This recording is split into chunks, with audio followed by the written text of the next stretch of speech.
Bonjour tout le monde, support branché, ici c'est Jérôme pour nous. On se retrouve pour une nouvelle vidéo série A, la 34e journée pour nous ici.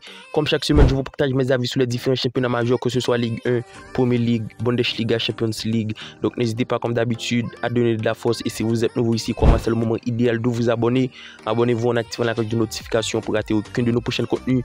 On reste très régulier en termes de pronostics, donc n'hésitez pas à le faire ici comme d'hab. La vidéo vous plaît, je compte sur vous pour lâcher vos magnifiques pouces bleus et surtout vos avis en commentaire l'équipe.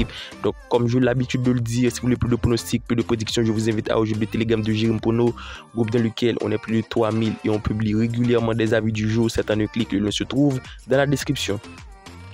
Lecce Monza, match de milieu de tableau entre le 12e et le 11e. Deux équipes qui font tout de même une très bonne saison. Et pour moi, du côté de Lecce, c'est ultrament fort en ce moment l'équipe. Le code de la victoire à domicile à 2,05, c'est pour moi largement compréhensible. C'est une formation de Lecce qui revient bien.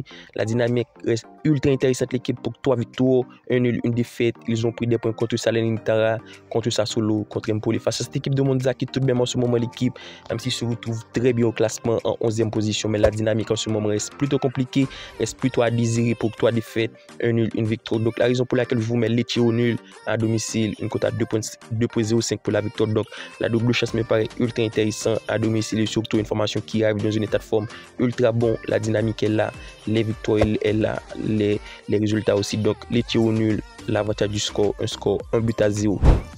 Juventus Milan AC, match du haut de tableau entre le 3e et le 1er. Comment l'équipe, il devrait y avoir match. Les côtes restent plutôt intéressantes sur ce match. La victoire de Juventus à 2, le nul à 3,40 et celle d'AC Milan à 3,90. Du côté de Juventus, c'est une équipe qui arrive dans un état de forme plutôt compliqué. Les 3 dernières rencontres, c'est 2 matchs nuls, une défaite, mais il y a eu 2 victoires sur les 5 dernières rencontres. Pour moi, c'est une équipe qui doit faire un bon résultat et surtout face à un concurrent direct, une équipe d'AC Milan qui alterne une dynamique ultra compliquée en ce moment. Pour moi, Juventus a large opportunité de faire un bon résultat.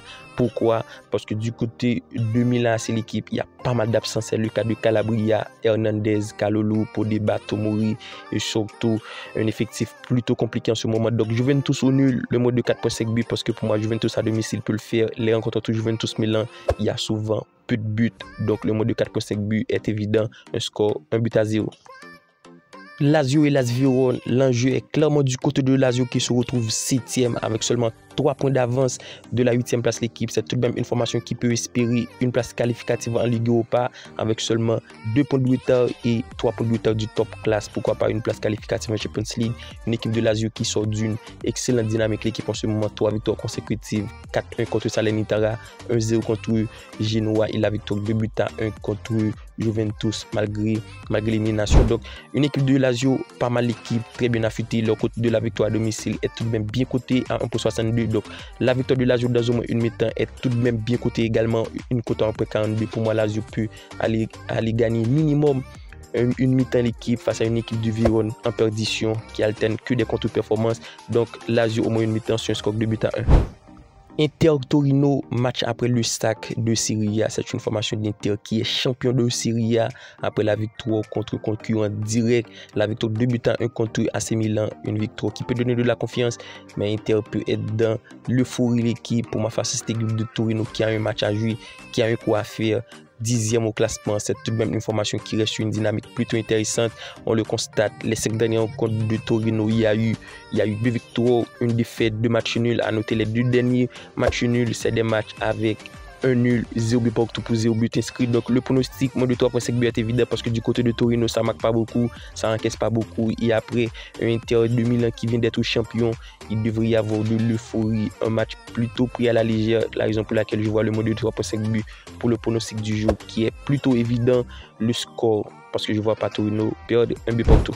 Bologne-Udinese, du côté de Bologne, ça fait tout de même la meilleure saison de son histoire l'équipe. Une équipe de Bologne qui se retrouve dans le top 4, une place qualificative pour la Champions League. C'est une équipe qui se retrouve 4e avec 62 points. Une équipe qui fait les résultats, qui prend les points, qui reste une grosse dynamique. Pour moi, face à cette équipe d'Udinese qui se retrouve tout de même dans la zone rouge, l'équipe ou même quantité de points que le premier relégable, c'est une formation qui se doit de prendre des points. Mais pour moi, Bologne est bien camp de cette équipe d'Udinese et Bologne a l'avantage d'être à domicile. Bologne a l'avantage psychologique.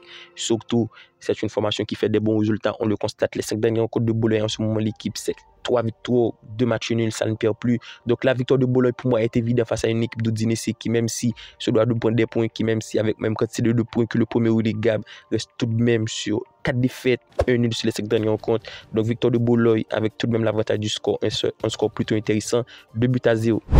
Napoli-Roma, match à enjeu du côté des deux équipes avec un Napoli qui se retrouve 8e avec seulement 3 points de retard d'une place qualificative en Europe et Roma qui se retrouve 5e qualifié pour la Champions League. Mais c'est tout de même une formation qui se retrouve avec seulement un point d'avance de la 6e place qui se doit de prendre des points.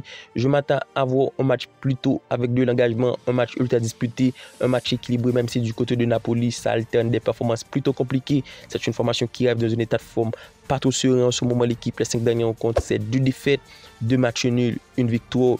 Une équipe de Napoli qui reste trop fébrile à domicile. On le constate, les 5 dernières rencontres de Napoli à domicile, c'est 2 nuls, c'est 3 nuls, 1 victoire, 1 défaite. Et face à cette équipe de Napoli qui tout de même reste une dynamique plutôt bonne. Mais pour moi, ça va être un match ultra disputé. Donc le pronostic sera disponible sur le Telegram. Donc n'hésitez pas à rejoindre le Telegram de Jérôme pour l'équipe. Atalanta-Empoli, match ultra intéressant. Par contre, c'est une affiche qui s'annonce tout de même déséquilibrée.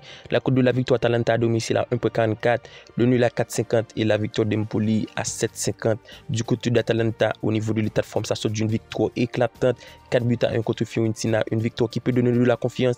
Et c'est pour moi une victoire qui va donner de la confiance et surtout enchaîner une belle dynamique face à une équipe d'Empoli qui tout de même se retrouve en 16e position, une équipe d'Empoli qui alterne des performances plutôt compliquées. Les 5 derniers rencontres d'Empoli, c'est tout de même 2 victoires, mais c'est 3 défaites de la foulée. Atalanta doit enchaîner. Atalanta a reçu une victoire claquante, 4 buts à 1 contre Fiorentina. Donc on va rester dans ce sens. Je vous mets le 1,5 but dans ce match parce que pour moi, il va y avoir au minimum 2 buts. Un Atalanta qui marque et surtout un Empoli qui arrive à faire des bons résultats et surtout pointe des buts. Le pronostic me paraît évident et surtout intéressant, même si la cote reste ultra faible équipe, mais ça peut vite se valider. Un score nul, un but pour tout. Et on termine la vidéo, le match qui oppose Fiorentina Sassuolo, match ultra déséquilibré de par le classement et surtout la dynamique. Sassuolo se retrouve avant-dernier avec 26 points et Fiorentina en 9e position avec 47 points. Du côté de Fiorentina, c'est tout de même une formation qui sort d'une défaite et c'est pour moi une formation qui doit faire un bon résultat. Le coût de la victoire à domicile est tout de même bien coté à 1,70. C'est largement compréhensible. L'équipe, pour moi, Fiorentina reste d'un camp de cette équipe de Sassuolo qui, de ce côté, Sassuolo alterne que des contre-performances, ça encaisse beaucoup de buts. Les 5 derniers rencontres de Sassuolo, c'est 2 défaites, 3 matchs nuls. À noter une formation qui encaisse beaucoup. Pour moi, le pronostic 1,5 but devrait vite se valider. Une équipe de Fiorentina qui doit vite remettre la tête dans le bien, l'équipe qui doit faire un bon résultat après la défaite 4 buts à 1 contre Fiorentina en coupe.